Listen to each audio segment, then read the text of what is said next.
ನಮಸ್ಕಾರ ಸ್ನೇಹಿತರೆ, ದಾವಣಗೆರೆ ದಂಗಲ್ ವಿಶೇಷ ಕಾರ್ಯಕ್ರಮಕ್ಕೆ ಸ್ವಾಗತ. ನಾನು ಮೊಹಮ್ಮದ್ ಅಮೀನ್. ದಾವಣಗೆರೆ ದಕ್ಷಿಣ ವಿಧಾನಸಭಾ ಕ್ಷೇತ್ರದ ಉಪಚುನಾವಣೆ ಜೋರಾಗಿದ್ದು, ಆದರೆ ಎಐಎಂಎಂ ಪಕ್ಷದ ಅಭ್ಯರ್ಥಿ ಕಣಕ್ಕೆ ಇಳಿಯಬೇಕಿತ್ತು. ಯಾವ ಕಾರಣಕ್ಕೆ ಇವರು ಸ್ಪರ್ಧೆಯನ್ನು ಮಾಡುತ್ತಾ ಇಲ್ಲ ಅಂತ ಇದರ ಬಗ್ಗೆ ಮಾಹಿತಿ ಮತ್ತು ಮುಖ್ಯವಾಗಿ SDPI ಪ್ರಚಾರವನ್ನು ಮಾಡಲಿಕ್ಕೆ ಈ ಎಐಎಂ ಪಕ್ಷದ ರಾಷ್ಟ್ರೀಯ ಅಧ್ಯಕ್ಷರಾದ ಅಸದುದ್ದೀನ್ ಓವೈಸಿ ದಾವಣಗೆರೆಗೆ ಎಂಟ್ರಿ ಕೊಡ್ತಾ ಇದ್ದಾರೆ ಅಂತ ಒಂದು ಮಾಹಿತಿಯನ್ನು ಕೂಡ ನಮಗೆ ಬರ್ತಾ ಇದೆ. ಸೊ ಈ ಎಲ್ಲ ಮಾಹಿತಿಯನ್ನು ಇವತ್ತು ಕ್ಲಾರಿಫಿಕೇಶನ್ ಮಾಡಲಿಕ್ಕೆ ನಮ್ಮ ಜೊತೆಗೆ ಇವತ್ತು ಎಐಎಂ ಪಕ್ಷದ ದಾವಣಗೆರೆ ಜಿಲ್ಲೆಯ ಅಧ್ಯಕ್ಷರಾದ ಮೊಹಮ್ಮದ್ ಅಲಿ ಶೇಬ್ ಅವರಿದ್ರೆ, ಬನ್ನಿ ಮಾತನಾಡೋಣ. ಸರ್, ಮೊದಲ ಕಾರ್ಯಕ್ರಮಕ್ಕೆ ಸ್ವಾಗತ ಸರ್. ಥ್ಯಾಂಕ್ಸ್ ಸರ್, ನಿನ್ನೆ ನಾಮಪತ್ರವನ್ನು ಸಲ್ಲಿಕೆ ಆಗಿದೆ. ಈಗ ನೀವು ಕೂಡ ಈ ಒಂದು ನಾಮಪತ್ರವನ್ನು ಸಲ್ಲಿಕೆ ಮಾಡ್ತಾ ಇದ್ದೀರಾ ಅಭ್ಯರ್ಥಿಯಾಗಿ ಅಂತ ಒಂದು ಘೋಷಣೆ ಇತ್ತು ಸರ್. ಅಚಾನಕ್ ಆಗಿ ತಾವು ನಾಮಪತ್ರವನ್ನು ಹಿಂಪಡೆಕೊಂಡಿದ್ದೀರಾ ಸರ್, ಏನ್ ಸರ್ ಇದರ ಮೂಲ ಉದ್ದೇಶ ಏನಿದೆ? ನಾನು ನಾಮಪತ್ರವನ್ನು ಸಲ್ಲಿಸಲಿಲ್ಲ. ಯಾಕಂತ ಹೇಳಿದ್ರೆ ನಮ್ಮ ರಾಷ್ಟ್ರೀಯ ಅಧ್ಯಕ್ಷರಾದಂತಹ ಬ್ಯಾರಿಸ್ಟರ್ ಅಸದುದ್ದೀನ್ ಓವೈಸಿನವರು ನಮ್ಮ ಸ್ಟೇಟ್ ಪ್ರೆಸಿಡೆಂಟ್ ಮುಖಾಂತರ ಲತೀಫ್ ಖಾನ್ ಪಠಾನ್ ಅವರ ಮುಖಾಂತರ ಒಂದು ಇನ್ಸ್ಟ್ರಕ್ಷನ್ಸ್ ನಮಗೆ ಕೊಟ್ಟಿದ್ರು.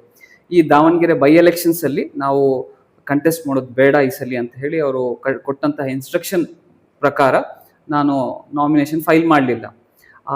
ಅದರ ಹಿಂದೆ ಏನು ಕ್ಯಾಲ್ಕುಲೇಷನ್ಸ್ ನಮ್ಮ ನ್ಯಾಷನಲ್ ಪ್ರೆಸಿಡೆಂಟ್ ಅವರು ಮಾಡಿದ್ದಾರೆ, ಅವರ ಏನು ಅನಾಲಿಸಿಸ್ ಇದೆ ಅದು ಇನ್ನು ಮುಂದೆ ಬಂದಿಲ್ಲ. ಮುಂಬರುವ ದಿನದಲ್ಲಿ ನಮಗೆ ಅವರು ಹೇಳ್ತಾರೆ ಅನ್ನುವಂತಹ ಒಂದು ನಂಬಿಕೆ ಕೂಡ ಇದೆ.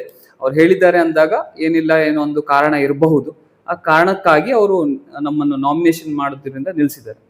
ಸರ್, ಈ ಒಂದು ನಾಮಿನೇಷನ್ ಬಗ್ಗೆ ನಾವು ಈ ಬರ್ತಾವ ಸ್ಪರ್ಧೆ ಮಾಡುತ್ತಾ ಇಲ್ಲ ಅಂತ ನಿಮ್ಮ ಕಾರ್ಯಕರ್ತರಿಗೆ ಗೊತ್ತಿತ್ತೇನು ಸರ್ ಈ ಬಗ್ಗೆ? ಇಲ್ಲ, ನಮಗೇನಂತ ಹೇಳಿದ್ರೆ ನಾವು ಸಂಡೇ ರಾತ್ರಿ 8:30ವರೆಗೂ ಕೂಡ ನಾವು ಪ್ರಿಪ್ರೇಷನ್ ಅಲ್ಲೇ ಇದ್ವಿ. ಯಾಕಂತ ಹೇಳಿದ್ರೆ ನನಗೆ 4 days ಬ್ಯಾಕ್, ಹಬ್ಬದ ಮುಂಚೆ 3-4 days ಬ್ಯಾಕ್ ನನಗೆ ನಮ್ಮ ದಾರುಸಲಾಮಿಂದ ಸ್ಟೇಟ್ ಇನ್ಚಾರ್ಜ್ನವರ ಒಂದು ಕಾಲ್ ಬಂದಿತ್ತು. ಆ ಕಾಲ್ ಪ್ರಕಾರ ನನಗೇನು ಹೇಳಿದ್ರು ಅಂತ ಹೇಳಿದ್ರೆ, ನೀವು ನಾಮಿನೇಷನ್ ಪ್ರಿಪ್ರೇಷನ್ ಮಾಡಿ ಇಟ್ಕೊಳ್ಳಿ, ಸಾಧ್ಯತೆ ಇದೆ, ನಾವು ಕಂಟೆಸ್ಟ್ ಮಾಡುವಂಥ ಸಾಧ್ಯತೆ ಇದೆ ಅಂತ ಹೇಳಿ. ಹಾಗಾಗಿ ನಾನು ನಾಮಿನೇಷನ್ಸ್ ಎಲ್ಲ ತಯಾರು ಮಾಡ್ಕೊಂಡಿದ್ದೆ. ನಂತರ ನನಗೆ 8:55 ಕಾಲ್ ಬಂತು, ಇಲ್ಲ ಬ್ಯಾರಿಸ್ಟರ್ ಅಸದುದ್ದೀನ್ ಓವೈಸಿ ಅವರ ಇನ್ಸ್ಟ್ರಕ್ಷನ್ಸ್ ಬಂದಿದೆ, ನಾವು ಕಾಂಟೆಸ್ಟ್ ಮಾಡೋದು ಬೇಡ ಅಂತ ಹೇಳಿದ್ದಾರೆ ಅಂತ ಹೇಳಿದಾಗ ಆಯ್ತು ಅಂತ ಹೇಳಿದ್ದೀನಿ ನಾನು. ಯಾಕಂತ ಹೇಳಿದ್ರೆ ಈಗ ನಮ್ಮ ರಾಷ್ಟ್ರೀಯ ಅಧ್ಯಕ್ಷರು ಏನು ಹೇಳ್ತಾರೆ ಆ ಇನ್ಸ್ಟ್ರಕ್ಷನ್ಸ್ ಮೇಲೆ ನಾವು ನಡಿಬೇಕಾಗುತ್ತೆ. ಅವರ ಏನು ಅನಾಲಿಸಿಸ್ ಇದೆ ಆ ಪ್ರಕಾರ ಅವರು ಹೇಳಿರ್ಬಹುದು ಅಂತ ಅನ್ಸುತ್ತೆ. ಸರ್, ಈಗ ಮುಖ್ಯವಾಗಿ ಏನಂದ್ರೆ, ಈಗ ದಾವಣಗೆರೆ ದಕ್ಷಿಣ ಕ್ಷೇತ್ರದಲ್ಲಿ ಒಂದು ಜನರ ಗೊಂದಲ ಏನಾಗಿದೆ, ಈಗ ಜನರ ಪ್ರಶ್ನೆಗಳು ಏನಾಗಿದೆ ಅಂದ್ರೆ, ಎಐಎಂಎಂಗೆ ಈಗ ಆದಷ್ಟು ಈಗ ನಿಮ್ಗೆ ಮತಗಳು ಬೇಕಾಗಿದ್ದು ಅಲ್ಪಸಂಖ್ಯಾತರ ಮತಗಳು ನಿಮ್ಗೆ ಬರ್ತಿತ್ತು ಸರ್. ಈಗ ಅಲ್ಪಸಂಖ್ಯಾತರ ಮತಗಳಲ್ಲಿ ಏನೋ ಡಿವೈಡ್ ಆಗುತ್ತೆ ಅಂತ ನಿಮ್ಗೆ ಏನಾದ್ರು ಕಾಂಗ್ರೆಸ್ನವರು ಬಿ ಟೀಮ್ ಆಗಿ ನಿಮ್ಗೆ ಕೆಲಸವನ್ನು ಮಾಡಿದ್ದಾರೆ, ಹಾಗಾಗಿ ಅವರು ಕಣಕ್ಕೆ ಇಳ್ತಾ ಇಲ್ಲ, ಇದು ಒಂದು ಮಾತು ಬರ್ತಾ ಇದೆ. ಇದು ಎಷ್ಟರ ಮಟ್ಟಿಗೆ ಸತ್ಯ ಇದೆ ಸರ್ ಇದರಲ್ಲಿ? ಇಲ್ಲ, ಯಾರೊಟ್ಟಿಗೂ ನಮ್ಮ ಅಲೈನ್ಸ್ ಆಗಿಲ್ಲ. ಯಾಕಂತ ಹೇಳಿದ್ರೆ ಅಲೈನ್ಸ್ ಆಗೋದಿದ್ರೆ ನಾನು ಡೈರೆಕ್ಟ್ ಆಗಿ ಹೇಳ್ತಿದ್ದೆ.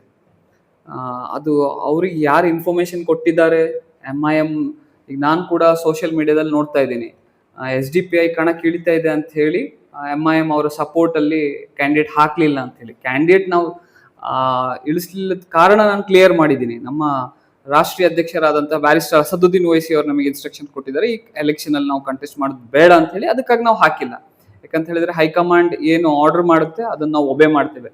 ಹಾಗಾಗಿ ಇದು ಎಲ್ಲಿಂದ ಸುದ್ದಿ ಬಂದಿದೆ, ಅವರಿಗೆ ಯಾರು ಅಶ್ಯೂರೆನ್ಸ್ ಕೊಟ್ಟಿದ್ದಾರೆ ಅದ್ರ ಮಾಹಿತಿ ನನ್ನ ಹತ್ರ ಇಲ್ಲ. ಸರ್, ಈಗ ಇನ್ನೊಂದು ಏನಂದ್ರೆ, ಈಗ ತಾವು ಸ್ಪರ್ಧೆ ಮಾಡಿಲ್ಲ, ಓಕೆ, ಈಗ ಬೇರೆ ಪಕ್ಷದಿಂದ ಸಹಜ ನಿಮಗೆ ಕರೆ ಬರುತ್ತೆ. ಈಗ BJP ಆಗಲಿ, ಕಾಂಗ್ರೆಸ್ ಆಗಲಿ, ಇಲ್ಲಾಂದ್ರೆ SDP ಪಕ್ಷೇತರ ಅಭ್ಯರ್ಥಿಗಳು ಕೂಡ ನಿಮಗೆ ಕರೆ ಮಾಡ್ತಾರೆ, ನಮಗೆ ಸಪೋರ್ಟ್ ಮಾಡಿ, ಇನ್ನು ನಮ್ಮ ಜೊತೆ ಟೈಅಪ್ ಆಗಿ ಅಂತ. ಆ ಥರದ್ದು ಏನಾದರೂ ನಿಮಗೆ ಕಾಲ್ಗಳು ಬಂದಿದೆ ಸರ್? ಈಗ ಸದ್ಯಕ್ಕೆ ಯಾರು ಬಂದು ಅಪ್ರೋಚ್ ಮಾಡಲಿಲ್ಲ.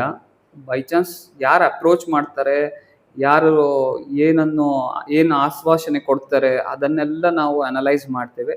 ನಮ್ಮ ಈ ಎಲೆಕ್ಷನ್ ಅಲ್ಲಿ ಮೇನ್ ಫೋಕಸ್ ಏನಿದೆ, ನಮ್ಮ ಕಮ್ಯುನಿಟಿ ಇಂಟ್ರೆಸ್ಟ್ ಏನಿತ್ತು ಅದ್ರ ಬಗ್ಗೆ ನಮ್ಮ ಫೋಕಸ್ ಇದೆ. ಯಾಕಂತ ಹೇಳಿದ್ರೆ AIMIM ಇನ್ನು ಫಸ್ಟ್ ಡೇ ಇಂದ ಸ್ಟ್ಯಾಂಡ್ ಏನಿತ್ತು, ಈ ಬಾರಿ ಏನಿದೆ ಮೈನಾರಿಟೀಸ್ ಕಮ್ಯುನಿಟಿಗೆ ಒಂದು ಟಿಕೆಟ್ ಸಿಗಬೇಕು, ಮೈನಾರಿಟೀಸ್ ಕಮ್ಯುನಿಟಿಯಿಂದ ಒಬ್ಬ MLA ಎಲೆಕ್ಟ್ ಆಗಿ ವಿಧಾನಸೌಧಕ್ಕೆ ಹೋಗ್ಬೇಕನ್ನುವಂಥ ಸ್ಟ್ಯಾಂಡ್ ನಾವು ಫಸ್ಟ್ ಡೇ ಇಂದ ಇಟ್ಕೊಂಡಿದ್ವಿ. ಈಗಲೂ ಕೂಡ ನಮ್ಮ ಸ್ಟ್ಯಾಂಡ್ ಹಾಗೆ ಇದೆ. ಆದ್ರೂ ಯಾರು ಬರ್ತಾರೆ, ಯಾರು ನಮಗೆ ಅಪ್ರೋಚ್ ಮಾಡ್ತಾರೆ ನಾವು ನೋಡ್ತೇವೆ. ನಮ್ಮ ಐಡಿಯಾಲಜಿಗೊಟ್ಟಿಗೆ ಯಾರ ಐಡಿಯಾಲಜಿ ಮ್ಯಾಚ್ ಆಗುತ್ತೆ ಅದರೊಟ್ಟಿಗೆ ಬೇರೆ ಬೇರೆ ಎಲ್ಲ ಪಾಯಿಂಟ್ಸ್ ಇದೆ. ಅವ್ರು ಬಂದಾಗ ಯಾರು ಬಂದು ಅಪ್ರೋಚ್ ಮಾಡ್ತಾರೆ ಅವರೊಟ್ಟಿಗೆ ಕೂತು ಮಾತಾಡ್ತೇವೆ. ಮಾತಾಡಿದ ನಂತರ ನಾವು ಒಂದು ನಮ್ಮ ಡಿಸ್ಟ್ರಿಕ್ಟ್ ಕಮಿಟಿಯಲ್ಲಿ ಡಿಸೈಡ್ ಮಾಡಿ ಅದರ ನಂತರ ಮುಂದುವರಿತೇವೆ. ಓಕೆ ಸರ್, ಓಕೆ, ಧನ್ಯವಾದಗಳು ಸರ್.